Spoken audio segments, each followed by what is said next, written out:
At the start of the movie, a helicopter lands in the middle of a desert beside a stunning high-end villa. A couple steps out. The man's name is Richard and the woman's name is Jennifer. Jennifer has come here with her insanely rich boyfriend for a romantic getaway and to enjoy a little hunting. Richard's already married, and Jennifer knows that perfectly well. In fact, she's only with him because of his money. His wealth and lavish lifestyle are what pull her in. She's just here for the thrill. The next morning, while Jennifer's wandering around the villa, she spots two men outside carrying rifles. They turn out to be Richard's friends, Stan and Dimitri. The second Stan lays eyes on Jennifer, he's hooked. His attraction keeps growing through their small interactions during the day. That evening, everyone's drinking together. Jennifer puts on a song from her phone and starts dancing.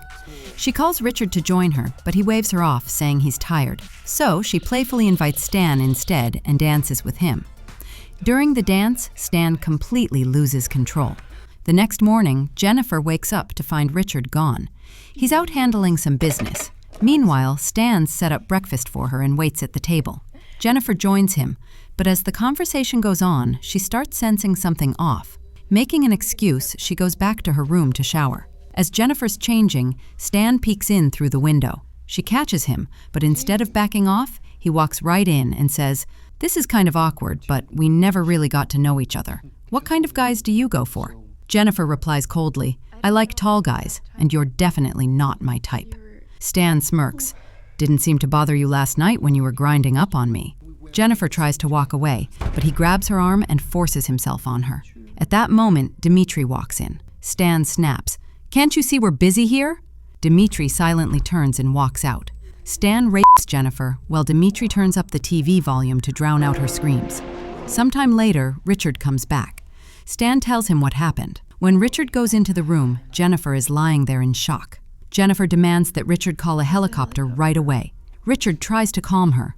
"Don't worry, everything's okay. You'll be leaving soon. I've already wired a ton of money to your account. You always wanted to go to LA, right? Now you can." But Jennifer, still traumatized, says she just wants to go home. Richard suggests she rest and leave later, but she insists. When he refuses, she snaps, "If you don't call the helicopter right now, I'll call your wife and tell her everything." That sets Richard off. Furious, he slaps her and yells, "How dare you bring my wife into this? Don't you ever say her name again." Terrified and furious, Jennifer bolts from the villa. Richard chases after her, with Stan and Dimitri close behind. Humiliated and broken, Jennifer keeps running aimlessly through the desert until she reaches the edge of a steep cliff. Richard pleads with her not to do anything crazy, trying to justify himself. "I was under pressure. I lost control." He grabs Stan's phone and pretends to call for a helicopter, telling Jennifer it'll arrive in 30 minutes. She starts to calm down a bit, but then, in a shocking twist, Richard pushes her off the cliff. Jennifer plummets onto a dead tree, and a sharp branch impales her abdomen. It looks like she's dead. Stan and Dimitri are horrified.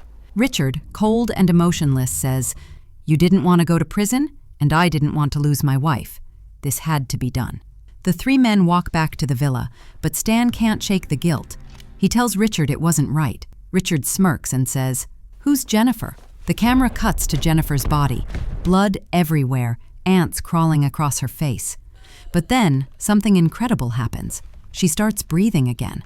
Despite the blood loss and the wooden stake lodged through her stomach, Jennifer somehow survives. She notices a lighter nearby, grabs it, and uses it to set the tree she's stuck on ablaze. The fire burns through the wood, freeing her. Meanwhile, Richard, Stan, and Dimitri arrive at the cliff where her body should be. Jennifer senses them approaching and quietly hides against the cliff wall. When they look down, she's gone. After that, when they all reach the ground, they notice several blood trails leading in one direction, eventually stopping near a small pond. That's when it becomes clear. Jennifer is still alive. To find her, the three men split up and head in different directions. Meanwhile, as Dimitri steps aside to take a leak, Jennifer suddenly sneaks up behind him, grabs his own gun, and aims it straight at his head. But when she pulls the trigger, click, nothing happens. The gun isn't loaded. Dimitri instantly radios the others, yelling that he's got Jennifer. A brutal fight breaks out. Jennifer lunges forward and drives a knife straight into Dimitri's eyes, both of them bursting in a horrifying spray. He collapses and dies an agonizing death. Jennifer grabs his gun and car, speeds away, and eventually finds shelter inside a cave. There, she builds a small fire to rest for a while. When she wakes up, she screams in pain. A thick wooden branch has pierced right through her stomach. Gasping, she remembers that Richard once gave her a powerful survival drug, just in case. She still has it in her pocket. Summoning every ounce of strength, Jennifer takes the drug. It hits her hard. Waves of dizziness, laughter, screams, and strange music swirl inside her mind. In that hallucinatory state, she gets an idea. She heats her knife in the fire, cuts into her own stomach, and pulls out the bloody wooden piece. Blood gushes out. Without hesitation, she slices a metal can in half, heats it, and presses it onto the wound, cauterizing it. The smell of burning flesh fills the air. Thanks to the drug, she barely feels a thing, and the bleeding slowly stops. By morning, the others still have no clue Dimitri's dead. While Stan is washing his face by the pond, he spots Dimitri's swollen, half-eaten corpse floating in the water. Unrecognizable and horrifying. They immediately realize Jennifer did it. Richard tells Stan they should split up and cover more ground. Each goes their own way. Jennifer, using binoculars, spots a car approaching. It's Stan. When Stan's car runs out of gas, he pulls over to refill the tank. That's when Jennifer takes her shot. The bullet hits him in the shoulder. Not a kill shot, but enough to make him scream in pain and stumble away. Desperate, he ties his sock tightly around the wound to stop the bleeding. Jennifer keeps searching, but Stan circles around and sneaks up behind her. He raises his gun and fires. The bullet grazes her head, slicing off part of her ear. Stan sprints back to his car, jumps in, and floors it, driving straight toward Jennifer. She doesn't move. Instead, she steadies her aim and fires again and again. Most bullets miss, but the last one hits dead center. Stan crashes to a stop, killed instantly. Now, only Richard remains. He searches everywhere for Jennifer, but there's no trace of her, no response on the radio. Exhausted and paranoid, he returns to the villa, rests for a while, and calls for a helicopter evac. Then he steps into the shower, trying to wash away the panic. But suddenly, he hears something outside. His instincts kick in.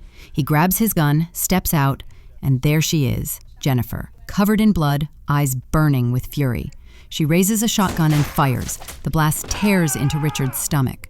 Groaning, he stumbles into another room, wraps plastic tightly around his torso to stop the bleeding, and reloads his gun. Now they face each other, the final showdown. Jennifer doesn't hesitate. She fires again, another shotgun blast ripping through Richard's abdomen. He collapses instantly. Blood splatters across the walls. Jennifer walks out slowly, breathing hard. Her revenge is finally complete. Moments later, the sound of helicopter blades echoes in the distance, and the screen fades to black.